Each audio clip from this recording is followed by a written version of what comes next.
Cursor বলে একটা company আছে যেটা দাবি করে যে তারা কোডিং পুরো অটোমেট করে দিয়েছে, সফটওয়্যার ইঞ্জিনিয়ারিং পুরো অটোমেট করে দিয়েছে এবং এই কোম্পানিটা প্রচণ্ড দ্রুত গতিতে যাচ্ছে। মানে ২ বছরের মধ্যে তারা সিরিজ ডি প্রায় $2.3 বিলিয়ন ইনভেস্টমেন্ট নিয়েছে এবং তাদের রেভিনিউ নাকি $1 বিলিয়ন ক্রস করে গেছে। নাকি নাকি করছি মানে হয়তো হবে। তো যেটা মজার ব্যাপার সেটা হচ্ছে এই যে কারসারের কিন্তু দেখে একটা জিনিস বোঝা যাচ্ছে যে এআই বাবল কি লেভেলে তৈরি হয়েছে। অর্থাৎ হ্যাঁ, এআই যেমন হেল্প করছে তেমন এআই কস্ট কিন্তু কম নয়।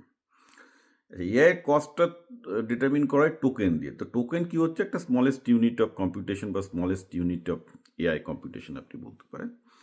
তো সেটাতে যেটা দেখা যাচ্ছে যে কারসার যে 500 মিলিয়ন বা 1 বিলিয়ন রেভিনিউ হয়েছে, সেই রেভিনিউ করতে গিয়ে তাদের খরচ অর্থাৎ তাদের এআই কম্পিউটিং কস্ট কিন্তু অনেক বেড়ে গেছে।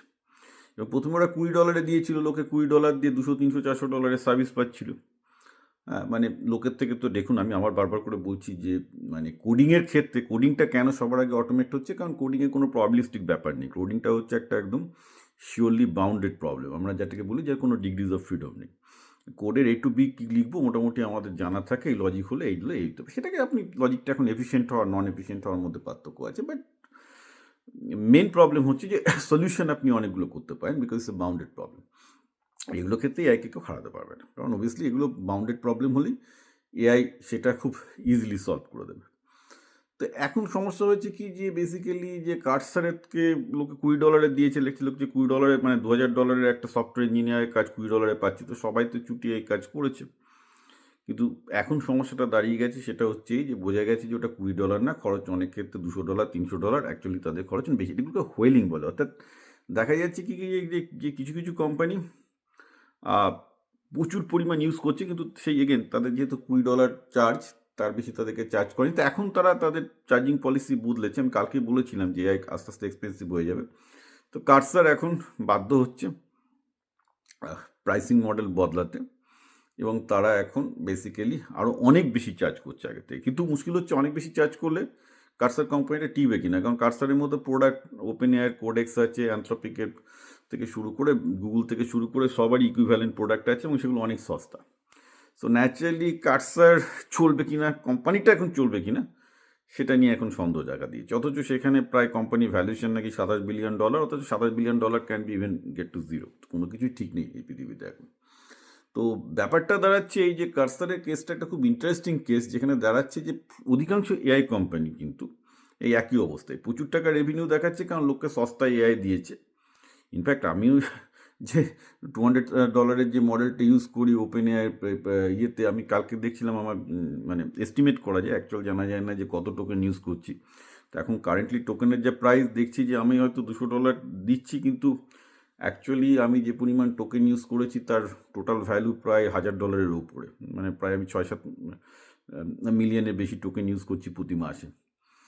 তো ন্যাচারালি সবারই এরকম অবস্থা, অর্থাৎ মানে ওপেন এআইয়েরও অবস্থা খুব খারাপ, কারণ ওপেন এআই এখন যে পয়সাটা পাচ্ছে সেই পয়সা ইনকাম করতে গেলে তাদের কিন্তু অনেক বেশি টাকা বার্ন করতে হচ্ছে, এটা হচ্ছে সোজা কথা। ফলে যেটা দাঁড়িয়েছে ওপেন এআই এত টাকা বার্ন করেছে, তাদের এখন সবসময় টাকার দরকার হচ্ছে, কিন্তু তারা বলছে প্রফিটেবিলিটির দিকে যাবে, কারণ ক্রমাগত টোকেনের কস্ট কমে আসবে। সেটা কিছুটা ক্ষেত্রে সত্যি, আবার কিছুটা সত্যিও নয়, কারণ যখন ওপেন এআই শুরু করেছিল টোকেনের অ্যাভারেজ কস্ট ছিল ইনপুট আউটপুট যদি টোকেন মিলে অ্যাভারেজ করি $100-এর উপরে, এখন সেটা কমে $60-70 এসছে। অন্যদিকে লামা বা ওরকম মানে যেটা মেটার টোকেন কস্ট বা গুগলের টোকেন কস্ট অনেক কম, এটা $1-এর নিচে চলে এসছে।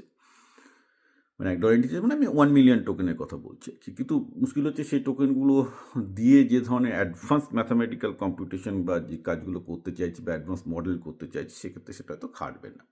তো এখানে একটা খুব ইন্টারেস্টিং জায়গায় আমরা চলে এসেছি এআই নিয়ে, সেটা হচ্ছে এই যে এআইয়ের একটা ব্যাপার তো আমার কাছে ক্লিয়ার যে এআই খুবই ইউজফুল জিনিস, খুব কাজের জিনিস, কিন্তু যে কস্টটা ফ্রি তো থাকছেই না, এবং ফ্রি মডেল ফ্রি টায়ারে যেগুলো ইউজ হচ্ছে ওপেন মানে যেগুলো ওপেন এআই বা যেগুলো ফ্রি টায়ারে সব উল্টোপাল্টা রেজাল্ট দেবে, this is no longer be usable দেবে, কারণ লোকে ওখানে অবভিয়াসলি টোকেন কমিয়ে দেবে। কিন্তু যেগুলো পেড টায়ারেও কিন্তু দেখা যাচ্ছে লস করছে। তো অবভিয়াসলি পেড টিয়ার যেটা হয়তো $20 ছিল, এখন ওপেন এআই যেটা ভারতে $2000 ছিল, যেটা স্টুডেন্টদের জন্য $400 ছিল, 400 টাকাটা হয়তো $4000 হয়ে যাবে, 2000 টাকাটা $20000 হবে, 20000 টাকাটা নাকি $2,00,000 হয়ে যাবে, এটা শোনা যাচ্ছে। কারণ এটা ছাড়া মানে এখন যা কারেন্ট কস্ট, তার 10 গুণ যদি না করতে পারে আর কি, তাহলে ওপেন এআই সাস্টেনই করতে পারবে না, এমন অবস্থা। কিন্তু সেক্ষেত্রে গেলে আবার কোম্পানি তো টিকবে না, কারণ আমি তাহলে কেন টাকা দেবো? আমার তো গুগলে পাই, আমি একই সার্ভিস পাচ্ছি। ওপেন এআই এখন একটা ভালো আছে, ওরা অনেক লং কনটেক্সট অ্যান্সার দিতে পারে, তাই জন্য আমি রেখে দিয়েছি। বাট আদারওয়াইজ আমার গুগল জেমিনিতে যে প্রো ভার্সন আছে, সেটার জন্য টাকা দিচ্ছি। সেটাতে তো আমি দেখতে পাচ্ছি ওটা বোধহয় কত $40 নেয়, কিন্তু $200, এটা $40। $40 কিন্তু ওটা আমাকে অনেক বেটার সার্ভিস দিচ্ছে। তো আমি $200 দেবো কেন তখন সেক্ষেত্রে? সো ন্যাচারালি এইখানটায় কিন্তু আমরা একটা ইন্টারেস্টিং জায়গায় চলে আসছি, যে এই এআই কোম্পানিগুলো এত নাচন কোদন করছে, কিন্তু টিকবে কি না বিজনেসে আমরা জানি না।